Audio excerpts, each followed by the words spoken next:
ముందు ఒక వీడియో చేశాను పొరలుగా వచ్చేదానికి. అది చాలా కష్టం అనుకుంటే ఇలాగ ఒక ఉండ తీసుకున్నారు కదా, ఆ ఉండ సైజులోనే 4 భాగాలు చేసుకొని ఆ భాగాలని ఆయిల్ దీనిపైన ఇట్లా కొంచెము ప్రెస్ చేసి వెడల్పుగా దానిపైన బాగా వీటిపైన ఆయిల్ పూసేసుకుందాం. ఇలా ప్రెస్ చేసుకొని మొత్తం వీటిపైన మధ్యలో ఆయిల్ పూసేసుకొని ఇట్లా ఒకదానికొకటి బాగా అతికించేసుకుందాము.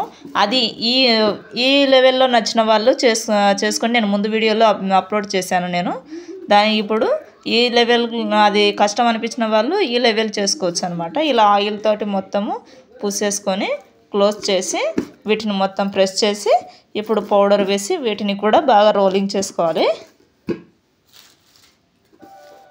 పౌడర్ వేసి రోలింగ్ చేసుకోండి. ఇక అంతేనండి.